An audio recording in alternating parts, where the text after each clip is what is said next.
World War I by Zoe. Haley. and ISIS. World War I began on July 28, 1914, when Austria-Hungary declared war on Serbia. This seemingly small conflict between two countries spread rapidly. Soon, Germany, Russia, Great Britain, and France were all drawn to the war, largely because they were involved in treaties that obligated them to defend certain other nations. Western and Eastern fronts quickly opened along the borders in Germany and Austria-Hungary. The first month of combat consisted of bold attacks and rapid troop movements on both fronts. In the west, Germany attacked first Belgium and the France. In the east, Russia attacked both Germany and Austria-Hungary. In the south, Marine, September 5 through 9, 1914. The Western Front became entrenched in central France and remained that way for the war. The fronts in the east also gradually locked into place. The Ottoman Empire.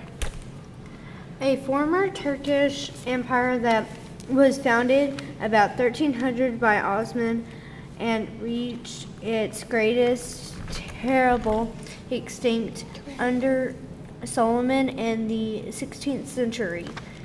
Collapsed after World War I. The Ottoman Empire, late in 1914, was brought into the fray as well, after Germany tricked Russia into thinking that Turkey had attacked it.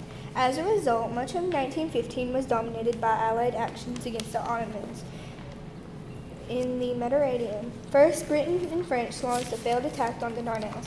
This campaign was followed by the British invasion of the Gallipoli, Pennsylvania. Britain also launched a separate campaign against the Turks in Minnesota.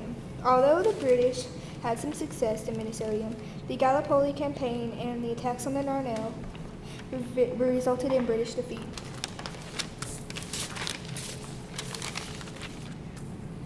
Trenches. Soldiers had to live in the trenches for years. So, Zoe, I have some questions about trenches. Yeah? What were the helicopters that we see on the picture?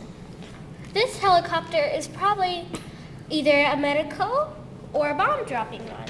See, both of them, they really helped in the war because the medical ones, they brought medical supplies to the soldiers, and the bomb dropping ones, they actually dropped bombs on the other side.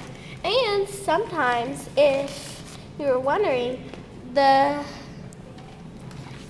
planes, they actually warn about soldiers who might have actually been able to cross no man's land. What is no man's land? No man's land is actually it's like right through there, like right in the middle of the two crossfires, because one thing, no man wants to be there, that's how it got its name. Yeah, it was really muddy, and you would most likely not survive if you went through there. One final question. What is this little tent that we see here? That little tent is actually a block of concrete, because if you're using a machine gun, it would be a lot easier to just see how there's one tiny little hole on those two sides? Yeah. Yeah, there's actually there's a hole like that on every single side, so that way you can shoot fire from a machine gun out of all the little holes there and then block once there's cover. Thank you. Trench warfare, the middle part of the war. 1916 and 1917 was dominated by continued trench warfare in both the east and the west. Soldiers fought from dug-in positions, still beating at each other with machine guns, heavy artificially, and chemical weapons. Though soldiers died by the millions in brutal conditions, neither side had any sustained success or gained advantage. The questions. Wait. Question 1, when did the World War begin? Number 2, did the Ottoman Empire be founded in 1300? Number 3, what did helicopters do for soldiers in trenches? Number 4, how long did the World War I last? Number 5, who won the World War I? Number 6, if you got a sickness, would it spread to the other soldiers? To find the answers, please go back in the video. Thanks. Finally, in 1914 through 1918, we win the war. Thank you for watching. Thank you for watching, all of you soldiers there. Thank you for fighting for us. Thank you for watching.